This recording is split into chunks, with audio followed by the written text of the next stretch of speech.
तुम कायर हो, कायर। तुम सिर्फ बातें कर सकते हो, सिर्फ बातें। तुम्हें कुछ नहीं आता है। दम है तो कुछ करो, करो कुछ। तुम्हें मेरी आवाज आ रही है? अगर मेरी आवाज आ रही है तो जैसा मैंने कहा है तुम्हें करना होगा। मार दो उसे। मेरा कहा मानो और जो मैंने कहा है वो करो तुम। मार दो उसे। योर ऑनर, सारे गवाह और सबूत यही साबित कर रहे हैं कि खून प्रीतिका ने ही किए हैं। नहीं नहीं जज साहब, ये सब झूठ है। झूठ तो आप बोल रही हैं प्रीतिका जी, खून आप ही ने किए हैं। नहीं जज साहब, मैं बेकसूर हूँ जज साहब, निर्दोष हूँ मैं। Your honour, your honour. हाँ मैं सुन रहा हूँ, बोलो क्या कहना है तुम्हें। योर ऑनर, मेरे फाजिल दोस्त नीलेश जी के पास अपने डिफेंस में पेश करने के लिए कुछ है ही नहीं। कोर्ट का कीमती वक्त जाया न किया जाए। योर ऑनर, कोर्ट का वक्त बेशक कीमती है, लेकिन उससे भी कहीं ज्यादा कीमती है एक बेकसूर इंसान की जिंदगी। मैं ये साबित कर दूंगा। मेरा कहा मानो और जो मैंने कहा है वो करो। Order order. फैसला सुनाने से पहले अदालत 2 घंटे के लिए स्थगित की जाती है। That's all.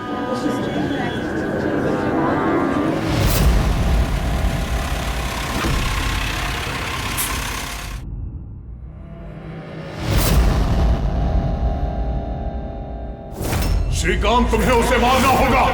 तुम कर सकते हो ये। उसे जिंदा रहने का कोई हक नहीं है। उसका मरना जरूरी है। मार दो श्रीकांत।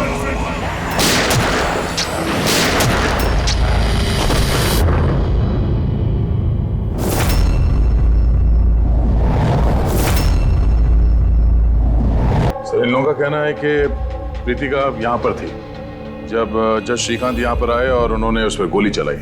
उसके बाद वो यहाँ पर आकर खुद को गोली मार दी। उस वक्त मतलब जब ये सब हो रहा था, उस वक्त यहाँ पर जो लोग थे वो कहाँ है? वो लोग कोर्ट रूम में।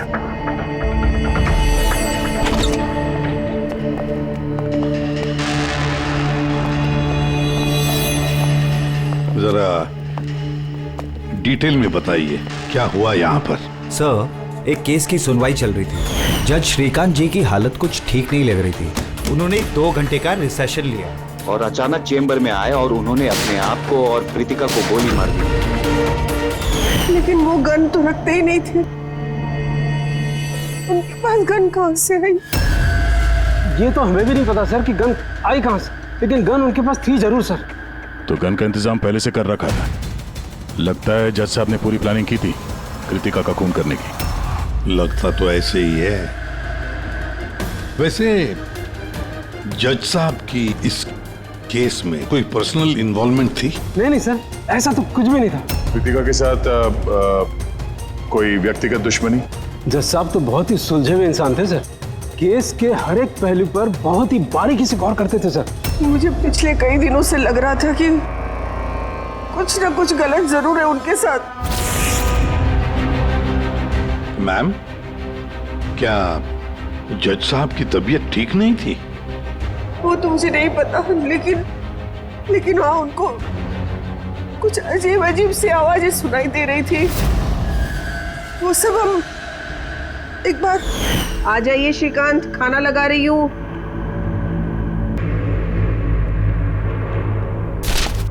इन पड़ोसियों की जुबान पे लगा भी नहीं, जब देखो अनाप शनाप बकते रहते हैं। अरे क्या हुआ श्रीकांत, इतना क्यों चिढ़ रहे हो? पहले जाके इन पड़ोसियों का मुंह बंद करो, नहीं सुननी मुझे उनकी बकवास। कैसी बातें कर रहे हो श्रीकांत? पड़ोसी के बेचारे पिछले 1 महीने से लंदन गए हुए और उनकी आवाज यहाँ तक कैसे आ सकती है? कुछ भी बात कर रहे हो आप श्रीकांत। कौशल, पता नहीं श्रीकांत को क्या हो गया है, कुछ अजीब सा बिहेव कर रहे हैं। और पता है तुम्हें, उसे पड़ोसियों की आवाज सुनाई दे रही है जबकि वो घर बंद है, वहां पे कोई नहीं है। किसे बता दिया सब? किसे बता दिया? और तुम क्या समझती हो? तुमसे झूठ बोल रहा हूं मैं? पूरा बात ऐसे, नाटक बंद करो। बताओ तुम लोगों ने इस घर में क्या छुपा रखा है? बताओ मुझे, बताओ। मैं सब जानता हूं, सब जानता हूं मैं। तुम मुझे पागल बनाने की कोशिश कर रही हो ना? हैं? श्रीकांत, ये तुम्हें क्या हो गया है? हाँ, अपनी हालत देखो क्या बना के रखी है। और यहाँ पे कोई नहीं है, किसकी आवाज सुनाई दे रही है तुम्हें? सुनाई दे रही है, मुझे उनकी आवाजें सुनाई दे यही है, यही है। लेकिन मैं किसी की नहीं सुनूंगा, किसी की नहीं सुनूंगा। कहीं उन्हें कोई दिमागी बीमारी तो नहीं थी? नहीं सर, 15 अप्रैल तक तो ठीक थे, लेकिन हम रेड कैंडी हॉस्पिटल गए थे ना, उसके बाद ये सब कुछ होने लगा था उनके साथ। Red candy hospital? जी सर, इस हॉस्पिटल में चल के पता करते हैं कैसा क्या हुआ था वहां पे कि ये जज साहब अचानक ऐसा बर्ताव करने लगे। सर, इस केस में आखिर बचा ही क्या है? जिस आदमी ने खून किया उसी ने अपने आप को मार लिया। वही तो पता लगाना है ना फ्रेडी, वही तो पता लगाना है कि एक जज ने अपने सामने वाले आरोपी को गोली क्यों मार दी, खून क्यों किया, और तो और उसके बाद में अपने आप पर भी गोली चलाई। क्यों? सर, हॉस्पिटल अथॉरिटी ने बताया कि जज श्रीकांत यहाँ पे साइकियाट्रिक ट्रीटमेंट के लिए नहीं बल्कि डेंटिस्ट से मिलने के लिए आए थे। कौन है डेंटिस्ट? कौन है? Sir, doctor Raman. Hello sir, बताइए मैं आपकी क्या मदद कर सकता हूँ? फिलहाल तो आप डॉक्टर रमन को बुलाइए और उनके असिस्टेंट को भी। डॉक्टर रमन, 15 अप्रैल को जज श्रीकांत आपसे मिलने आए थे ना यहाँ? जी हाँ सर, लेकिन सर उनकी मौत से मेरा क्या लेना देना? मुझसे सवाल क्यों? देखिए, हम बस ये जानना चाहते हैं, जब वो आपसे मिले थे तो वो दिमागी तौर से बीमार लग रहे थे? नो सर, मुझे तो ऐसा कुछ नहीं लगा। सर, उनको दिमाग की कोई बीमारी नहीं है और 9 साल से डॉक्टर रमन के पेशेंट है वो। 9 साल से? मतलब आप लोग उसके बारे में बहुत कुछ जानते होंगे। बहुत कुछ नहीं सर, सब कुछ। कुछ और क्या जानते हैं जरा बता सकते हैं? सर, अभी बताने के लिए तो सिर्फ इतना ही है कि वो बहुत शॉर्ट टेम्पर्ड थे, बहुत जल्दी उन्हें गुस्सा आ जाता था, but he was not delusional. अगर उन्हें कोई दिमागी बीमारी नहीं थी तो फिर उन्हें वो आवाजें क्यों सुनाई दे रही थी? क्या हुआ क्या था उन्हें? पर सर, आप इसमें मेडिकल एक्सप्लेनेशन क्यों ढूंढ रहे हैं? हम लोग इतने मेडिकल एक्सप्लेनेशन क्यों ढूंढ रहे हैं? दया, कोई भी आम इंसान ऐसे ही अचानक से उठकर किसी पर गोली चलाता है, क्या ये नॉर्मल हो सकता है? नहीं, कुछ ना कुछ तो गड़बड़ जरूर है, कुछ तो हुआ है, पर क्या?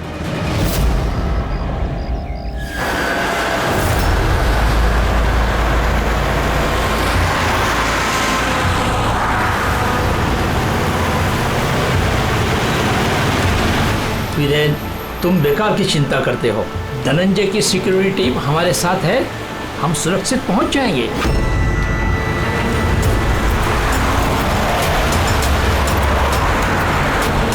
वो बात तो ठीक है, लेकिन आपको धमकियां मिल रही हैं। देखो वीरेन, हमारे कामों में धमकियां मिलती रहती है और ऐसी धमकियों से मुझे डर नहीं लगता है।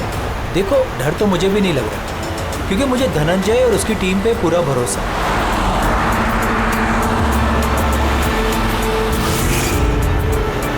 सर, हमने हॉल के 500 मीटर तक लोगों के जाने पर रोक लगा दी है और हर जगह सीसीटीवी से निगरानी की जा रही है।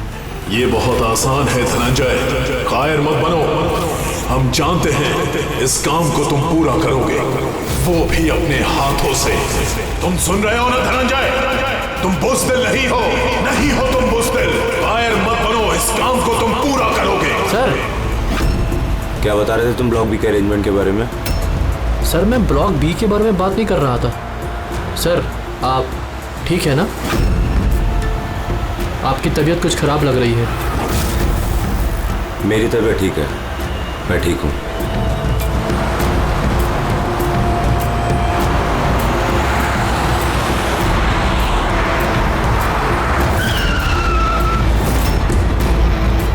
धनंजय, तुम्हें उसे मारना होगा। खत्म कर दो उसे। मार दो धनंजय, मार दो। गाड़ी रोको।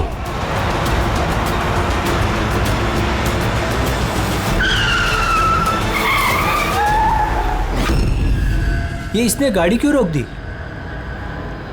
सर, क्या हुआ? शाबाश धनंजय, अपना मिशन पूरा करो। मार दो उसे। याद रहे धनंजय, तुम कायर नहीं हो, तुम ये कर सकते हो। धनंजय यहाँ क्यों आ रहा है? मार दो धनंजय, उसे गोली मार दो, सोचो मत। मैं देखता हूँ। Okay.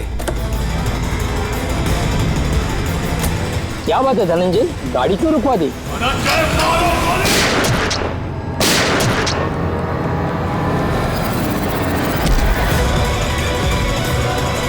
Oh my god! Sanjeet ji, आपको क्या हो गया? धनंजय, ये क्या कर दिया तुमने?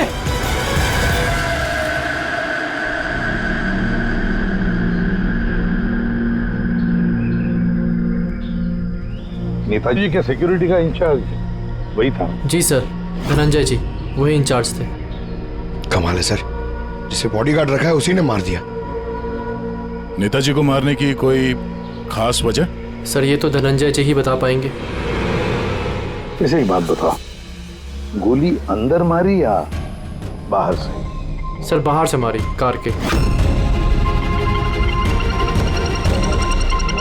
धनंजय, धनंजय, सदमे में लगता है सर। तुम लोग क्या कर रहे थे? सर नेताजी की चिल्ड्रन फाउंडेशन की मीटिंग थी, वहाँ जा रहे थे। हमारी गाड़ी आगे थी और नेताजी की कार पीछे, और मैं धनंजय जी से नेताजी की सिक्योरिटी के बारे में बात कर रहा था, पर ये मेरी बातों में ध्यान नहीं दे रहे थे और कुछ खोए खोए से लग रहे थे सर। इनके चेहरे में एक अजीब सी बेचैनी थी। मैंने उनसे पूछा कि क्या हुआ, तो कुछ बहकी बहकी सी बातें करने लगे। सर जब श्रीकांत के साथ भी तो ऐसे ही हुआ था। कहीं ये दोनों केस एक जैसे तो नहीं है? और कोई साथ में था नेताजी के? वीरेन जी सर। वीरेन जी? जी सर। आप नेताजी के साथ थे ना? हाँ सर, मैं ही था। नेताजी ने आपको कुछ बताया इस धनंजय के बारे में? सर नेताजी हमेशा धनंजय की तारीफ किया करते थे, उनकी जान को खतरा था। अभी कुछ दिन पहले ही धनंजय ने उनकी जान बचाई थी। बड़ी अजीब बात है सर, कुछ दिन पहले जिस आदमी ने नेताजी की जान बचाई, आज उसी ने उनका खून कर दिया। गोली मारने के बाद धनंजय ने भागने की कोशिश की? नहीं सर, खुद को गोली मारने की कोशिश की थी। सब बड़ी मुश्किल से सिक्योरिटी वालों ने उन्हें रोका था सर। कमाल है सर, जज श्रीकांत ने खून करने के बाद अपने आप को गोली मार दी और इसने भी अपने आप को गोली मारने की कोशिश की। काम करते हैं, धनंजय को ब्यूरो ले चलते हैं, वहीं से उससे पूछताछ करेंगे। और फिर एक बात समझ में नहीं आ रही है दया, खून करने के बाद खूनी अपने आप को गोली मार लेता है, क्यों?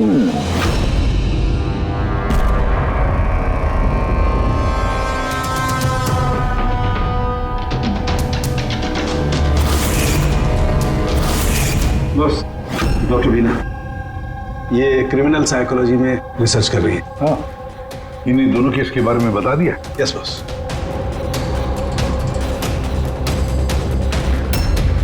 मेरा बेटा कहाँ है?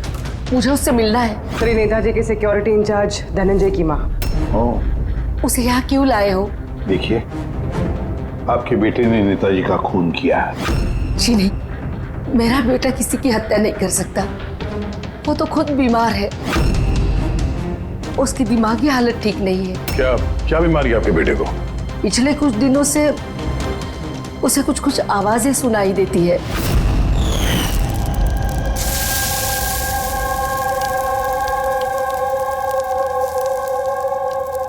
धनंजय, क्या बात है बेटा? बड़े परेशान लग रहे हो। ऑफिस में कोई प्रॉब्लम है क्या? कोई टेंशन? 2 दिनों से तुम मेरे साथ भी ठीक से बात नहीं कर रहे हो। कोई तो है यहाँ। सुनो ना, मैं तुम्हारी फेवरेट सब्जी बना रही हूँ, पालक की।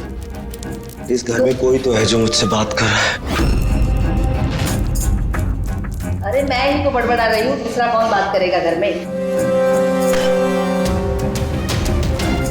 कोई तो है हमारे अलावा इस घर में जो मुझसे बात कर रहा है। माँ, कोई तो है इस घर में हमारे अलावा। माँ, मुझे अजीब सी आवाजें सुनाई दे रही हैं। कोई मुझसे बात कर रहा है। हम दोनों के सिवा कोई नहीं है बेटा घर में। कोई है जो मुझसे बातें कर। बंद हो गई आवाज, फिर से आ रही है। कोई तो है माँ। कोई नहीं है, कोई नहीं है। अरे कोई तो है माँ यहाँ पर। कोई नहीं है बेटा, तुम यहाँ आ जाओ। लगता है तुम्हारी तबीयत ठीक नहीं है, हमें डॉक्टर के पास जाना चाहिए। लेकिन ऐसा तो स्किज़ोफ्रेनिया में होता है। स्किज़ोफ्रेनिया? हाँ, जैसे कि आप सभी लोग जानते हैं कि स्किज़ोफ्रेनिया एक मानसिक बीमारी होती है। ऐसे में पेशेंट को बहुत सारी आवाजें सुनाई देती हैं, लोग ना होने के बावजूद भी दिखाई देते हैं और पेशेंट अपने आप को मारने की कोशिश भी करता है। क्या आप मुझे बताएंगे कि इन दोनों पेशेंट की उम्र क्या थी? श्रीकांत जी की उम्र 50 साल और धनंजय 42 साल का। लेकिन इस उम्र में स्किज़ोफ्रेनिया नहीं होता। क्या मैं उनसे मिल सकती हूँ? मुझे पेशेंट से बात करनी है। हाँ बिल्कुल पूर्वी।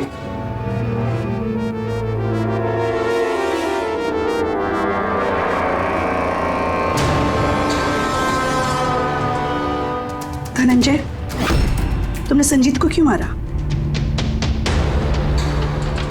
मैं कुछ पूछ रही हूँ। धनंजय, तुमने संजीत को क्यों मारा? मुझे कुछ आवाजें सुनाई दे रही थी जो मुझे उकसा रही थी। कह रही थी कि मैं बुज़दिल हूँ, कायर हूँ, मैं किसी का खून नहीं कर सकता। और उस आवाज ने मुझे इतना उकसाया कि मैंने खून कर दिया।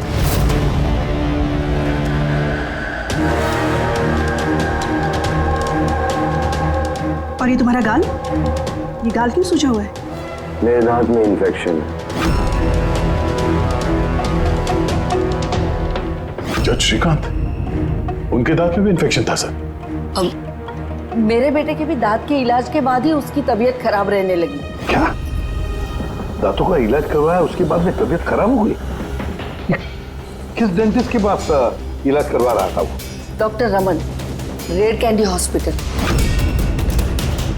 रेड कैंडी हॉस्पिटल गए थे ना, उसके बाद ये सब कुछ होने लगा था उनके साथ। है ना बड़ा अजीब कोइंसिडेंस। धनंजय और श्रीकांत दोनों का भी दांत का प्रॉब्लम, दोनों का डेंटिस्ट भी एक, और ट्रीटमेंट के बाद दोनों की तबीयत भी बिगड़ जाती है। ये कैसा कोइंसिडेंस? गड़बड़ है, बहुत बड़ी गड़बड़ है। इस धनंजय और जज श्रीकांत के दांतों का एक्सरे निकलवाओ, पता तो चले सारा चक्कर है क्या।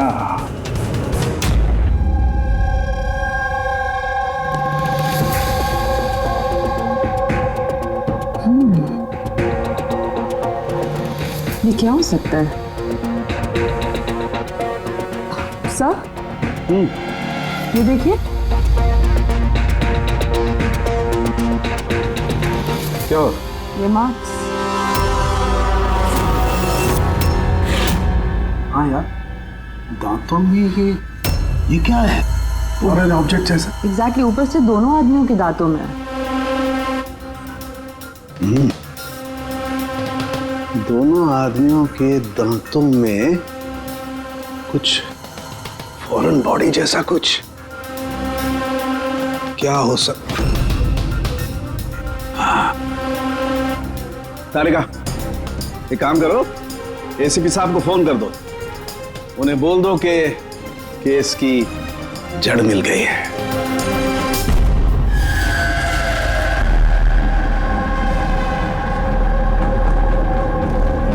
ये देखो बॉस, दोनों के दांतों में इस तरीके की चिप। ये तो बग है। हाँ, ये बग ही है। सर, ये तो जासूसी में इस्तेमाल होने वाला ट्रांसमीटर जैसा कुछ है। बॉस, इसके जरिए ही श्रीकांत और धनंजय को वो आवाजें सुनाई देती थी। तो ये चिप ट्रिगर का काम कर रही थी। इसी के जरिए वो उकसाने वाली आवाजें उनके कानों तक पहुंच रही थी और वो लोग किसी की जान तक लेने को मजबूर हो गए। मुझे तो लगता है ये काम डॉक्टर रमन का ही है। उन्होंने ही दांतों की ट्रीटमेंट की थी। पूछताछ करनी पड़ेगी डॉक्टर रमन से, और एक एक्सपर्ट को भी बुलाओ। ट्रांसमीटर के बारे में पूरी जानकारी लेते हैं उससे। डॉक्टर रमन, दांत में ट्रांसमीटर लगाने का काम कब से शुरू कर दिया आपने? ट्रांसमीटर? हाँ, किस ट्रांसमीटर की बात कर रहे हैं आप सर? उसी ट्रांसमीटर की बात कर रहे हैं जो जज श्रीकांत और सिक्योरिटी ऑफिसर धनंजय के दांत में फिट किया गया था। देखिए, मेरा यकीन कीजिए, मैंने कोई ट्रांसमीटर नहीं लगाया है। ये क्या बकवास कर रहे हैं आप? डॉक्टर साहब, दांतों में ट्रांसमीटर क्यों लगवाएंगे? सर, आप हमारे हॉस्पिटल को बर्बाद करने पे तुले हैं। डॉक्टर रमन हमारे हॉस्पिटल के जिम्मेदार डॉक्टर हैं सर। ये इस तरह का काम हरगिज नहीं कर सकते। और इस तरह का काम यहाँ पे हुआ तो है। हमें श्रीकांत और धनंजय के दांत से ये ट्रांसमीटर मिला है और इन्हीं ट्रांसमीटर्स की वजह से वो दोनों भी स्किज़ोफ्रेनिक बन गए। सर वो दोनों मेरे बहुत पुराने पेशेंट हैं। श्रीकांत 9 साल और धनंजय 2 साल। सर भला मैं अपने पेशेंट के साथ ऐसा क्यों करूं? ये तो आप बताइए ना, क्यों लगाया ट्रांसमीटर? मेरा यकीन कीजिए, मैंने कोई ट्रांसमीटर नहीं लगाया। क्योंकि डॉक्टर रमन के पास ट्रांसमीटर बनाने और उससे मोलार इम्प्लांट्स की ट्रेनिंग ही नहीं है। ये सिर्फ डॉक्टर हैं, दांतों के अच्छे डॉक्टर। और सर हम यहाँ पे दांत लगाते हैं, बनाते नहीं। दांत तो बाहर से ऑर्डर देने पे आता है। कहाँ से ऑर्डर करते हैं आप ये दांत? डेंजा बायोकेयर।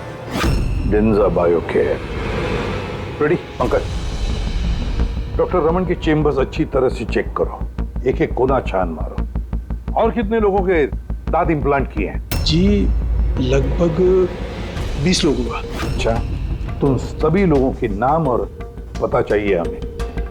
दया सर, हो सकता है इन 20 लोगों की जान को खतरा हो।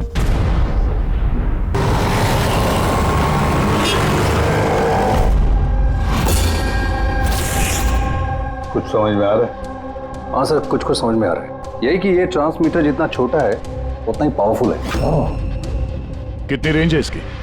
सर इसकी रेंज यही कोई 15 से 20 मीटर है। यानी अगर इस ट्रांसमीटर से किसी को कम्युनिकेट करना है तो उसे 15 से 20 मीटर के दायरे में रहना होगा। इसकी फ्रीक्वेंसी हम लोग ट्रैक कर सकते हैं? बिल्कुल ट्रैक कर सकते हैं, लेकिन उसके लिए हमें पहले ये जानना होगा कि ये ट्रांसमीटर कितने हर्ट्ज पे काम करता है। तो पता लगाओ कितने हर्ट्ज पे काम करता है ये, क्योंकि फ्रीक्वेंसी हमारे लिए बहुत जरूरी है। जहां पर ये फ्रीक्वेंसी एक्टिव होगी वहीं पर हमारा खोज ही होगा।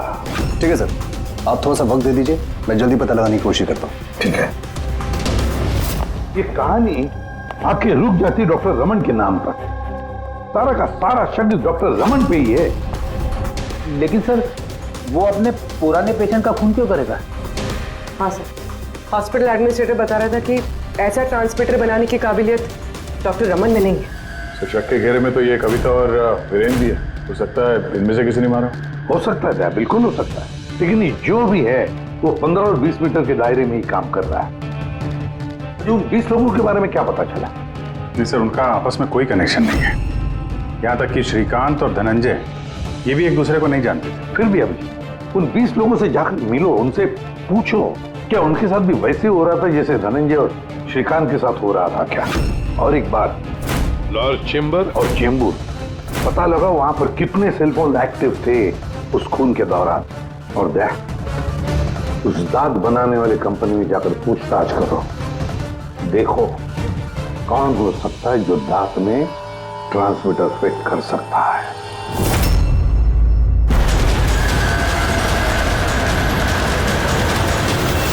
विनय आपका ही नाम है? जी हाँ, मेरा ही नाम है। सॉरी मैंने आपको पहचाना नहीं। हम CID से। सर मुझसे कोई गलती हुई क्या? नहीं, अब गलती नहीं हुई। एक्चुअली एक केस के सिलसिले में हम कुछ पूछताछ करने आए हैं। आपके दांतों में कुछ प्रॉब्लम थी ना? हाँ।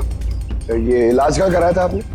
रेड किडी हॉस्पिटल। इलाज के बाद से कुछ तकलीफ हुई है?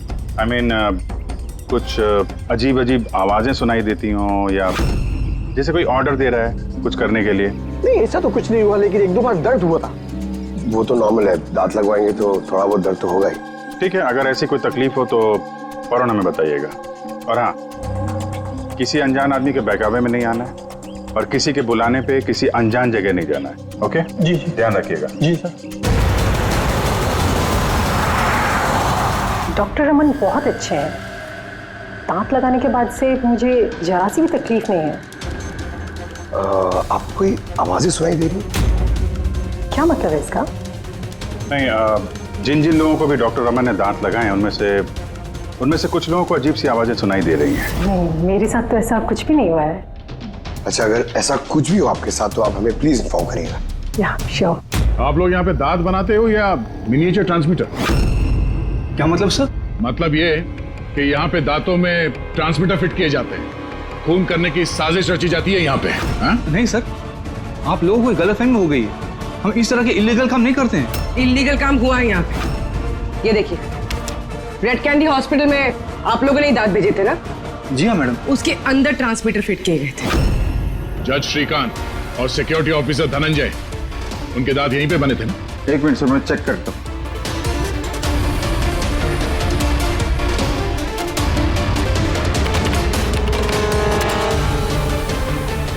हाँ सर, दांत तो यही बने हैं, लेकिन अगर वो हमारी एम्प्लॉय रूपाली होती जिसने ये दांत बनाए हैं तो सच्चाई पता चल जाती।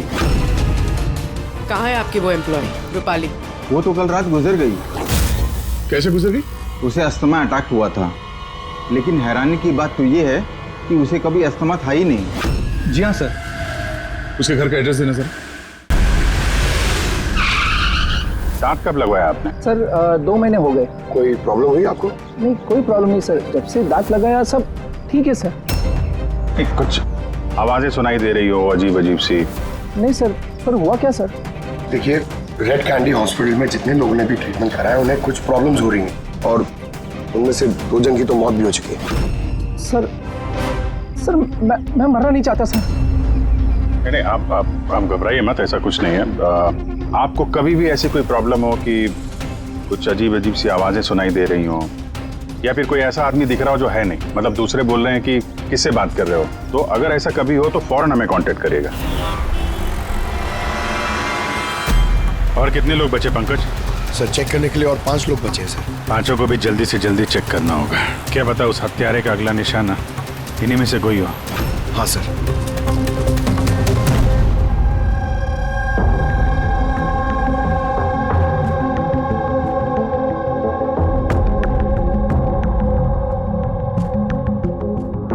हाँ भाई, पता चला कि नहीं कुछ? सर मैं ऑलमोस्ट पहुंच गया, बस थोड़ी सी देर और सर।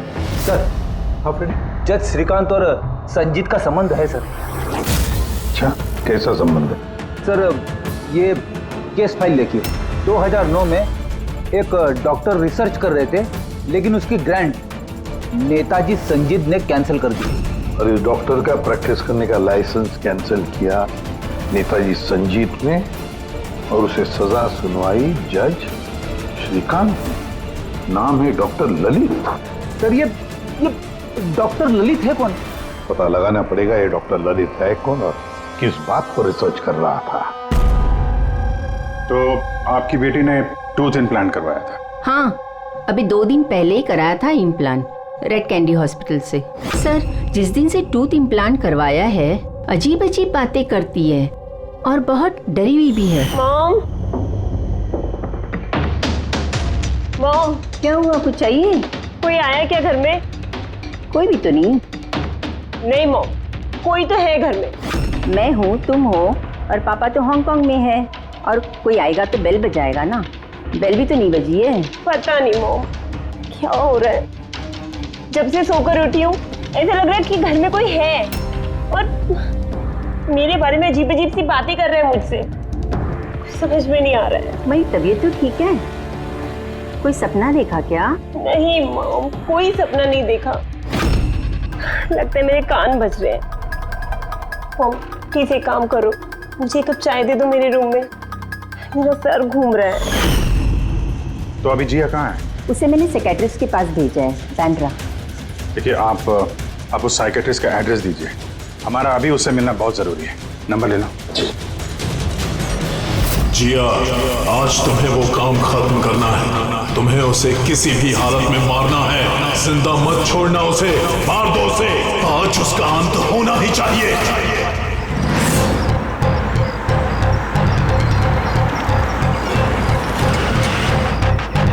कहाँ जाएंगे मैडम? जेके मार्केट। उसे कहो तुम्हें जेके मार्केट जाना है। मैंने कहा मैडम कहाँ जाएंगे? जेके मार्केट। जी बैठिए।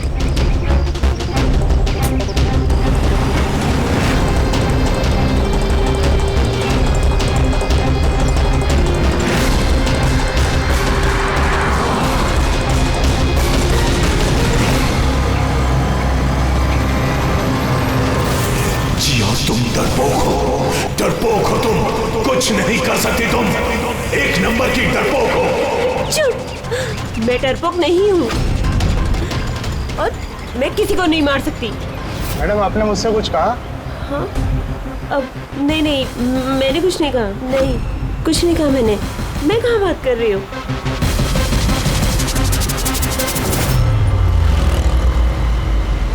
जिया, तुम्हें उसे मारना होगा। तुम उसे जिंदा नहीं छोड़ सकती, तुम्हें उसे मारना होगा जिया, मारना होगा तुम्हें। नहीं, मैं किसी का खून नहीं करूंगी, किसी का भी नहीं। अरे भैया, गाड़ी क्यों रोक दी? मैडम, गाड़ी आगे नहीं जाएगी।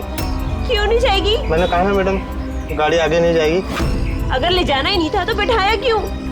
मैडम, आप उतरती है या मैं गाड़ी से उतर जाऊं?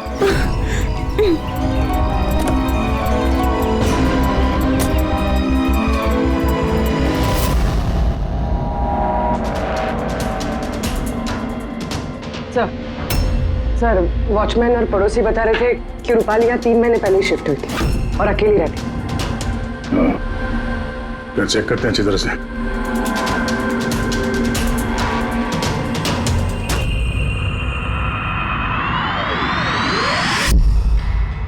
ये क्या है?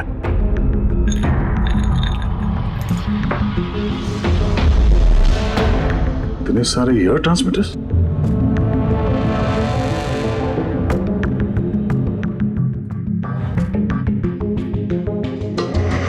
ये डॉक्टर रमन की पेशेंट्स की पूरी डिटेल्स भी है इसमें। ये देखो। सर, ये जिया तो वही है जिसके बारे में अभिजीत सर ने हमें बताया था। सर, ये रूपाली, ये कहीं किसी की कठपुतली तो नहीं थे? हो सकता है, शायद खुनी को पता चल गया होगा कि हम लोग रूपाली तक पहुंच जाएंगे, इसलिए मार दिया उसे।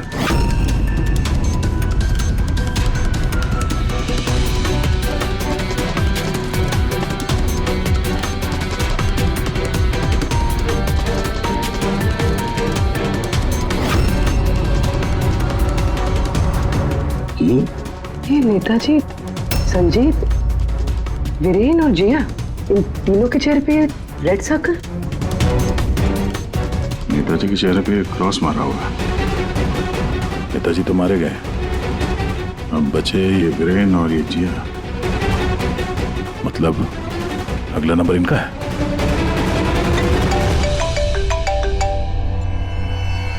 हाँ जी, ये जिया साइकेट्रिस्ट से मिलने के लिए गई थी, लेकिन वहां पहुंची ही नहीं है। अच्छा, हमें यहाँ रूपाली के घर में एक तस्वीर मिली है जिसमें नेताजी, संजीत, वीरेन और जिया है। ये नेताजी के चेहरे पे तो क्रॉस मारा हुआ है, पर इन दोनों के चेहरे पे लाल पेन से सर्कल बना हुआ है। कहीं ऐसा तो नहीं कि ये जिया वीरेन को मारने के लिए गई है? एक काम करो, तुम वीरेन को अलर्ट करो, पता करो वो कहाँ है। तब तक मैं जिया की लोकेशन ट्रैक करता हूँ और हम लोग मिलते हैं। ओके? या सर, वीरेन को फोन लगाना।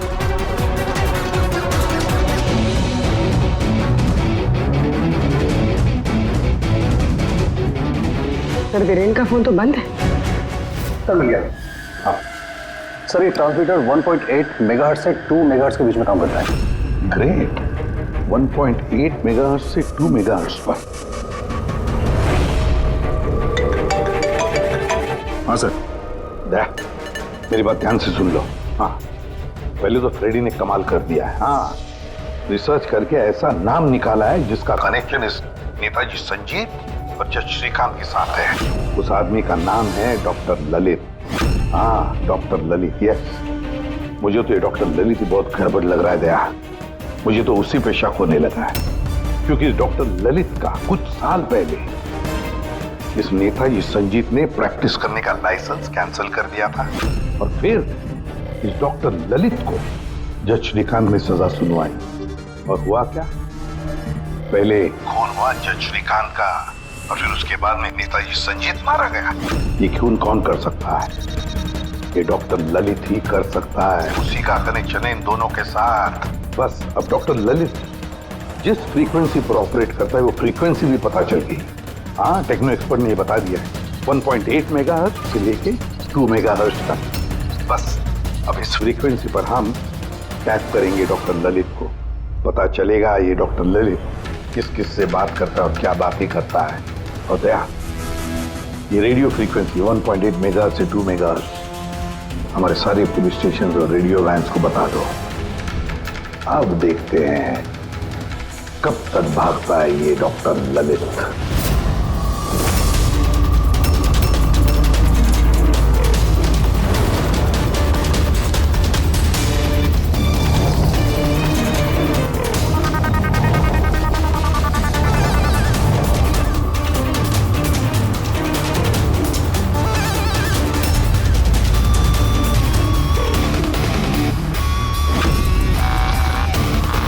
इस फ्रीक्वेंसी पे कोई हरकत नजर नहीं आ रही। जब भी बोलेगा पकड़ा जाएगा। पूरी मुंबई इस फ्रीक्वेंसी को हर 5 किलोमीटर में ट्रैक कर रही है। अगर जिया वीरेन को मारने निकली है तो वो खूनी 1.8 या 2 पे जरूर आएगा।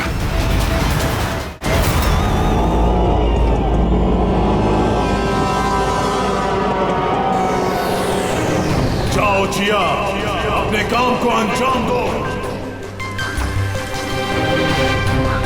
ये कौन हो सकता है जो संजीत के खूनी के बारे में मुझे बताने के लिए यहाँ बुलाया है? जिया, उसे मारना होगा तुम्हें। उसे जिंदा रहने का कोई हक नहीं है।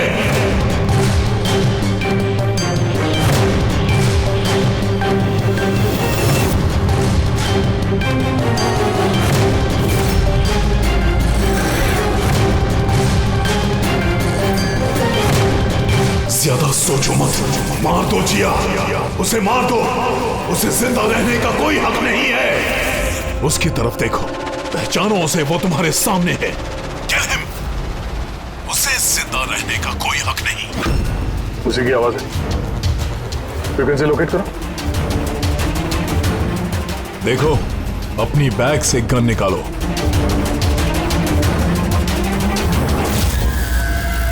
जिया, तुम कायर नहीं हो। Shoot him, shoot him. Location क्या बता रहा है? सर, जेडी मार्केट मरोल दिखा रहा है।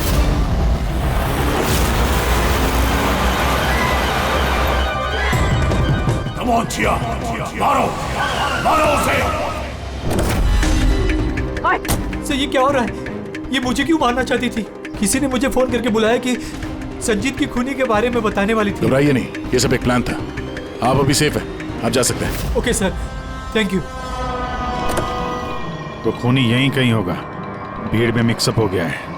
सिग्नल यहीं है, देखते हैं।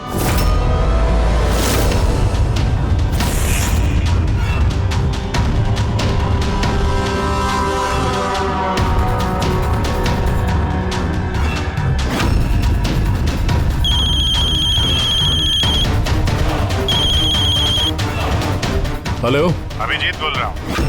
कभी हमसे भी मिल लिया करो। अरे इधर उधर क्या देख रहा है? तेरे पीछे हूँ। डॉक्टर ललित।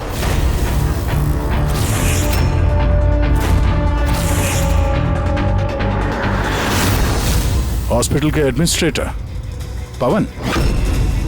मुजरिम चाहे कितने भी नाम बदल ले, चाहे कितने भी भेस बदल ले, एक ना एक दिन शिकंजे में फंस ही जाता है। क्यों? चलो।